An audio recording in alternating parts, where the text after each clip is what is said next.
हमारे दोस्तों, how are you. आप लोग जेक के ट्यूटोरियल में बने रहिए और अभी तक आप लोगों ने मेरे चैनल को सब्सक्राइब नहीं किया है तो सब्सक्राइब कीजिए और बेल आइकन दबाइए ताकि सभी वीडियो आप तक पहुंच सके।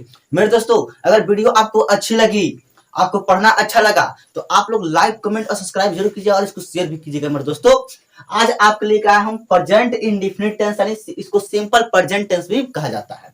आज हम सबसे पहले इसके जानेंगे पहचान, स्ट्रक्चर, इसको अंग्रेजी में किस तरह पहचानेंगे और हिंदी में किस तरह पहचानेंगे, इसको सेंटेंस किस तरह बनाएंगे, affirmative, negative, interrogative, double question, ये सब इससे बनाए जाते हैं इस सेंटेंस से। तो आपको सब कुछ जानकारी इसमें दी जाएगी। आप लोग मेरे साथ बन रहिएगा। देखिए, सिंपल प्रेजेंट टेंस, इसको प्रेजेंट इंडेफिनिट टेंस भी कहा जाता है क्योंकि इस टेंस से कर्ता कोई कार्य कब करता है कोई पता नहीं चलता। इसे यूनिवर्सल ट्रुथ और जो सदा सत्य है, जो सिद्धांतिक बातें हैं, हैबिट है, नेचर है, ये सब इससे भाव व्यक्त होता है, इसलिए इसको इंडिफिनिट बुलाया जाता है। असल में आपको और यहाँ पर जो प्रेजेंट में हो, वर्तमान समय में हो, देखिए इसका सबसे पहले इसको पहचान जानेगा। आपको हिंदी में पहचान क्या होता है, जिस हिंदी वाक्य के क्रिया के अंत में ता है, ती है, ते हो, ताहू रहता है, उस हम सिंपल प्रेजेंट टेंस में उस सेंटेंस को हम मानते हैं। ठीक है, उसको सिंपल प्रेजेंट टेंस ही कहा जाता है। देखिए आपको, जैसे कि एक हम सेंटेंस ले लेते हैं, जैसे कि आप, मैं पढ़ता हूं, मैं पढ़ता हूं, पढ़ता हूं, यहां पर ताहू वह गाता है, तो यहां पे क्या है, गाता हूं, ता है।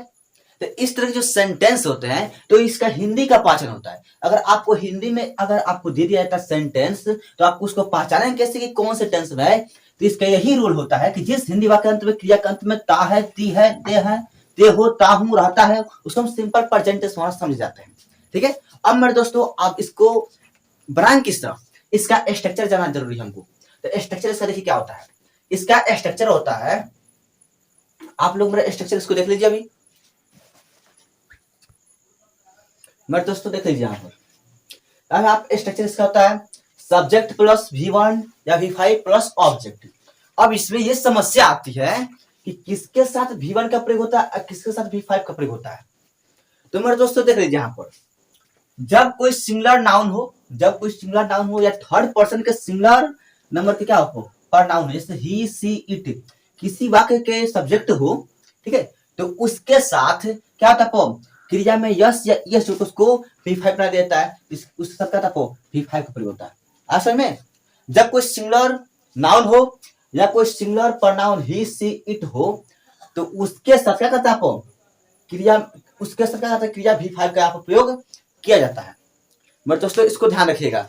जैसे कि आप लोग देख सकते हैं, जैसे यहां पर मैं पढ़ता हूं, फिर से आपको, जब कोई प्लूरल नाउन या प्रोनाउन हो, जब कोई प्लूरल नाउन या प्रोनाउन हो, जैसे कि इसमें प्लूरल में आया था आपको, आई जो है वी है और दे, यू, अदरवाइज,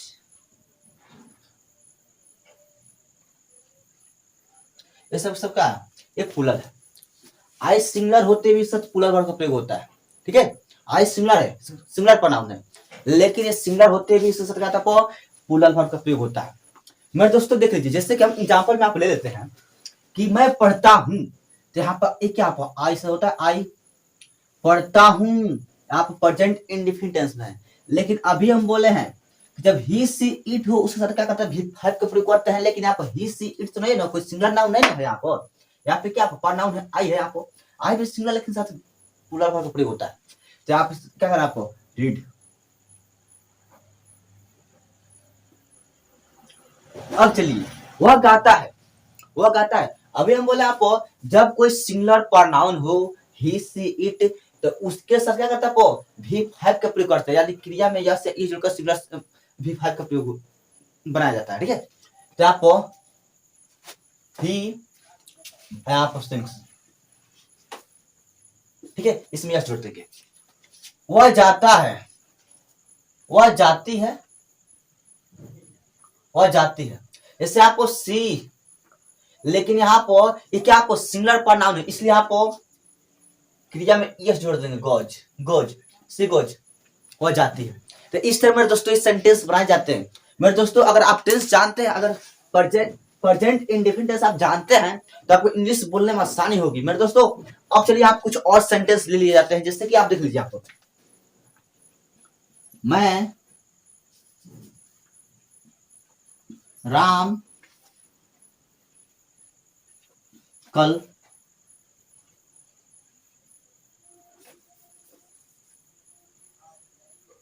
राम बाजार जाता है।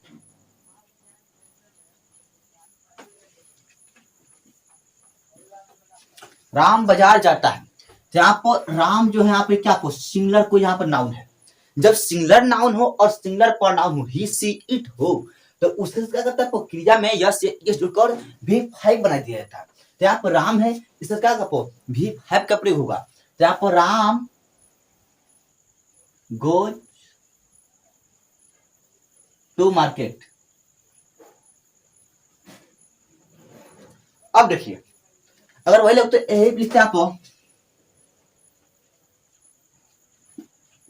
हम लोग घर जाते हैं,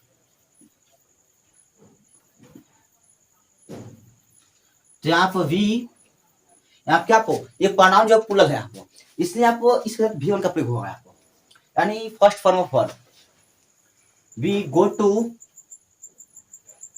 होम। मेरे दोस्तों आप लोग इसको ध्यान रखिएगा। और आपको अब जा रहे बताने आपको कि जब ये तो अफर्मेटिव सेंटेंस है, अभी ये अफर्मेटिव सेंटेंस है, तो आप इसको जान गए हैं। इसको आपको स्क्रीनशॉट लेना चाहते हैं तो ले सकते हैं इसको। मेरे दोस्तों ये तो क्या आपको एसर्टिव है। अब जब इंट्रोगेटिव होता है तो वहां पर क्या होता है, निगेटिव सेंटेंस कैसे बनाते हैं इसके, ये भी आपको जानकारी होनी चाहिए। तो मेरे दोस्तों आप लोग मेरे साथ बने रहिए और मैं आप लोगों को अभी तुरंत बता रहा हूं कि कैसे इंट्रोगेटिव में कैसे इसको बनाया जाता है। मेरे दोस्तों अभी तक तो आप लोग जितने ही पढ़ते आ रहे सेंटेंस वो सब क्या एसर्टिव है। तो एसर्टिव में होता है इसका स्ट्रक्चर होता है, स्टैटिव में यानी अफर्मेटिव उसको बोलते हैं।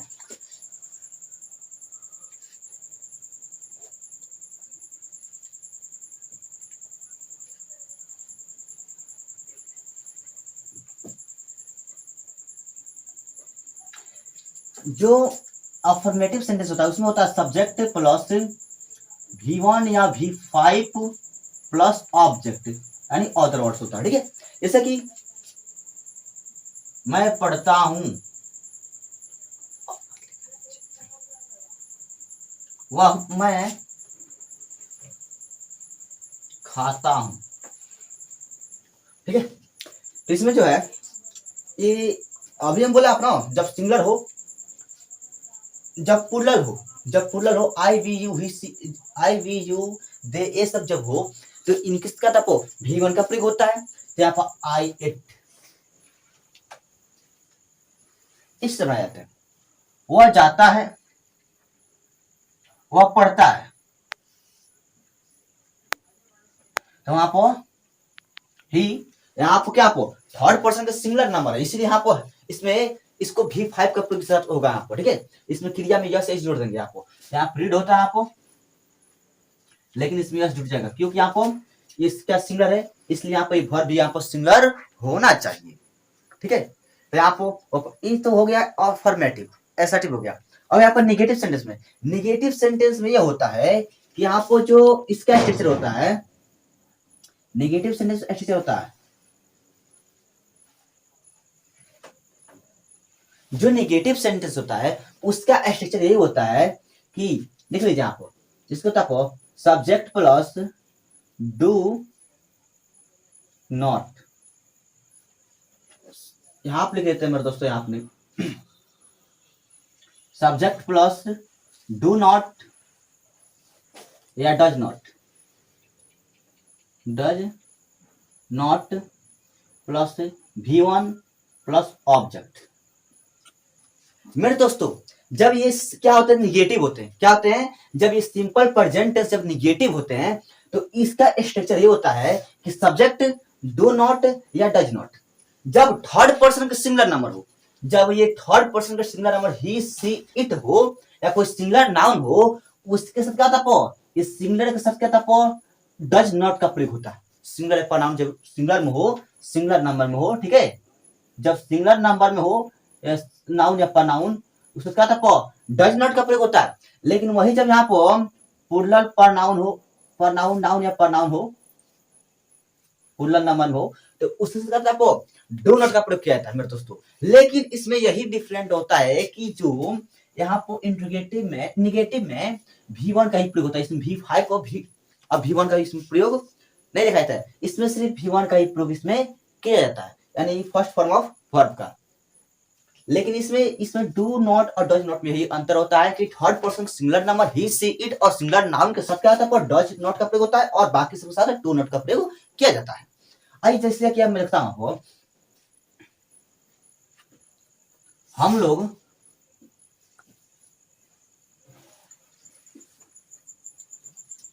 खेलते हैं, खेलते हैं, तो यहाँ पर हम लोग नहीं खेलते हैं, नहीं खेलते हैं, हम लोग नहीं खेलते हैं, तो यहाँ हो जाएगा वी, यहाँ पर डू नॉट का प्रयोग किया, क्योंकि ये प्लूरल है, ये हम लोग यहाँ पर क्या प्लूरल है, इसलिए यहाँ पर do not, we do not play, we do not play, वो नहीं खेलती है, इससे क्या लिख सकते हैं, वो नहीं खेलती है,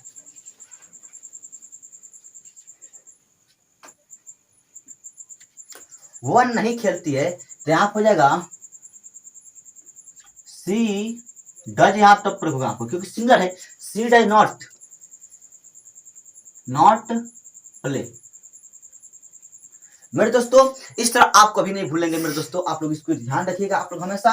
अब यहाँ पर yes no, yes no interrogative sentence, yes no interrogative sentence जो होता है, इसका पार्ट, इसको देखिए, इसको यस नो इसलिए बोला जाता है क्योंकि इसका जब ये सेंटेंस होते हैं तो इसका हम लोग उत्तर जो आंसर देते हैं एक वर्ड में दे सकते हैं, जैसे यस या नो में, जैसे डू यू रीड, अगर आप पढ़ते हैं तो बोलते हैं यस और नहीं पढ़ते तो बोलते हैं नो। तो इस तरह आप डू यू प्ले, क्या आप खेलते हैं, तो मैंने पूछ दिया आपसे प्रश्न, तो आप खेलते तो बोलते हैं यस और नहीं खेलते तो बोलते हैं नो, इसलिए इसको यस नो बोलते हैं। जब ऐसे सेंटेंस होते हैं उसका उत्तर यस नो में दिया जाता है, इसलिए इसका स्ट्रक्चर होता है, जब यस नो इंटरोगेटिव सेंटेंस होता है तो इसका होता है स्ट्रक्चर,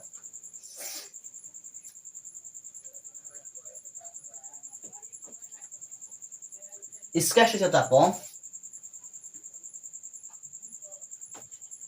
डू या डज, डू या डज होता है, डू या डज प्लस सब्जेक्ट प्लस क्या होता है V1, उसके बाद अदर वर्ड होते हैं, ठीक है।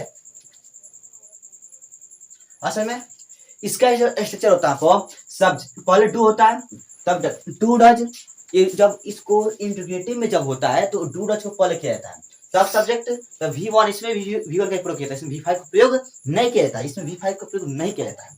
और यहाँ पर ऑब्जेक्ट जो होता है ये हो गया यहाँ पर, जिससे कि यहाँ पर क्या आप जानते हैं, क्या आप जानते हैं, तो यहाँ पर जो है यहाँ पर जाता है डू, डू, इसको डू को पहले कर देता है डू, तब यहाँ पर यू सब्जेक्ट, तब डू यू, तब नो, V1 का प्रयोग होता है, डू यू नो, क्या आप जानते हैं। और ऑब्जेक्ट का प्रयोग कर सकते हैं, do you know about me, या जो भी, डू यू नो राम, इस ऑब्जेक्ट का प्रयोग लास्ट में कर सकते हैं, कोई दिक्कत नहीं है। और आप, लेकिन वही जब थर्ड पर्सन का सिंगुलर नंबर आता है तो उसमें क्या पर डच का प्रयोग किया जाता है। एक मेरे दोस्तों एक बात ध्यान रखिएगा, आपको जब थर्ड पर्सन सिंगुलर नंबर हो तो उसमें निगेटिव में क्या किया जाता है, उसके साथ डच का प्रयोग किया जाता है, डच का प्रयोग इसी के साथ किया जाता है जब थर्ड पर्सन के सिंगुलर नंबर हो, डच का प्रयोग, डू नॉट या डच का प्रयोग, ठीक है। और यहाँ पर डू का प्रयोग, डू नॉट या डू, ठीक है, आप ध्यान रखिएगा। ऐसे क्या वह पढ़ती है, यहाँ पर does does she read, does she read, ऐसे मेरे दोस्तों इसको इस तरह बना दिया जाता है। तो मेरे दोस्तों ये सब सेंटेंस जो होते हैं इसको आपको जानना जरूरी है। अगर आप इसको जाने रहिएगा तो आपको बहुत काम आएगा। आप इंग्लिश बोल भी सकते हैं इससे, इसी से इंग्लिश बोलने आता है। हम लोग जितने भी जीवन में लाइफ में जो भी सेंटेंस बोलते हैं अधिकतर सेंटेंस से ही बोला जाता है। तो आपको टेंस से बोला जाता है। अगर टेंस आपको पता है तो ही आपको इंग्लिश बोलने आएगी। ठीक है, यहाँ पर ये WH इंट्रोगेटिव क्वेश्चन, तो WH इंट्रोगेटिव क्वेश्चन में ये होता है कि इसका इसको WH इसलिए बोलते हैं क्योंकि जब भी इसका इस सेंटेंस का उपयोग किया जाता है, तो जब भी इसका प्रयोग होता है, जब भी इसको लिखते हैं तो WH से H वर्ड से क्या था शुरू होता है, इसलिए इसको WH बोलते हैं। और जब भी इसका उत्तर दिया जाता है तो एक सेंटेंस में इसका उत्तर आंसर दिया जाता है, जिससे क्या देख सकते हैं इसका स्ट्रक्चर होता है। आपको स्ट्रक्चर जानिए इसका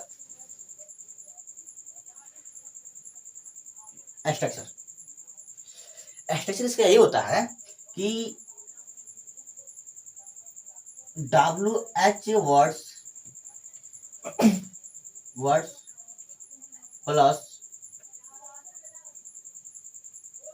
डू या does plus subject plus V1 plus object अतः प्रश्नवाचक चिन्ह। ठीक है मेरे दोस्तों, इसमें यही होता है प्रश्नवाचक चिन्ह। ठीक है मेरे दोस्तों, जब भी शुरू होता है, जब भी ये WH क्वेश्चन जब शुरू होता है तो क्या था या तो WH वर्ड से ही शुरू होता है, लेकिन इसमें डू और डज, डज पता है किससे से लगता है, जब थर्ड पर्सन पे singular number he she it हो या कोई सिंगुलर नाउन हो तो डज का प्रयोग होता है, और जब कोई प्लूरल प्रोनाउन या नाउन हो तो क्या डू का प्रयोग होता है। लेकिन एज सिंगुलर होते भी इसके साथ क्या होता है प्लूरल वर्ब का प्रयोग किया जाता है मेरे दोस्तों। तो यहाँ पे डू डज का आप प्रयोग जान चुके हैं। अब यहाँ पर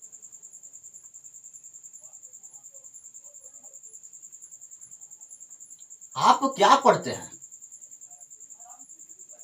आप क्या पढ़ते हैं, मैंने आपसे प्रश्न पूछा। अगर आप पढ़ते हैं तो बोल नहीं सकते हैं कि मैं क्या पढ़ता हूं, आपको एक सेंटेंस में उत्तर देना पड़ता है। आई रीड इंग्लिश या जो भी हिंदी, तो आपको एक सेंटेंस उत्तर देना पड़ेगा।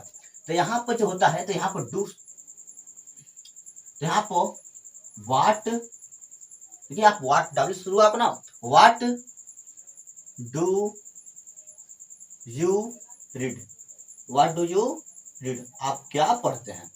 तो मेरे दोस्तों यहाँ पे सर WH क्वेश्चन, क्योंकि यहाँ इसके साथ डू का प्रयोग इसलिए किए हुए क्योंकि क्या प्लूरल प्रोनाउन है, यहाँ पर जो यू है यहाँ पर प्लूरल है, इसलिए आपको इसके साथ डू का ही प्रयोग किया। आपको हम लिख भी दी है यहाँ पर, आप लोग देख भी सकते हैं इसको। अब यहाँ पर वह क्या करता है, करता है, जब ये है तो यहाँ पर क्या होता है कि जो जब ऐसे सेंटेंस होते हैं तो वहां पर देखिए, यहाँ पर वाट का प्रयोग करेंगे आपको, what does she do, what does she do, वह क्या करती है। मेरे दोस्तों अगर आपको वीडियो पसंद आई हो, अगर आपको वीडियो पसंद आई हो तो मेरे दोस्तों इसको आप लोग लाइक कमेंट और शेयर जरूर कीजिएगा मेरे दोस्तों। और आप लोग इसको कमेंट में बताइएगा कि वीडियो कैसी लगी, इसमें क्या अगर आपको कोई दिक्कत होती है तो आप लोग कमेंट बॉक्स में लिखकर मुझसे पूछ सकते हैं और मैं आपको जवाब भी दूंगा। मैं तो मेरे दोस्तों मेरे साथ आप लोग बने रहिए JK इंग्लिश ट्यूटोरियल में। मैं जितेंद्र सर हमेशा आपके साथ हूँ। थैंक यू मेरे दोस्तों। और आप लोग इसको स्क्रीनशॉट ले सकते हैं, और आप अगर इस वीडियो को पढ़ लेते हैं तो आपको आसान होगा इंग्लिश बोलने में। अगर आप इसको अच्छा से पढ़ लिए हैं तो मेरे दोस्तों विश्वास है कि आप इसको जान चुके हैं अच्छा से। अब आपको कोई परेशानी नहीं होनी चाहिए, और जो भी परेशानी हो मुझसे कमेंट में लिखकर पूछ सकते हैं। और आप लोग वीडियो को कमेंट जरूर बताइएगा कि वीडियो कैसा है। और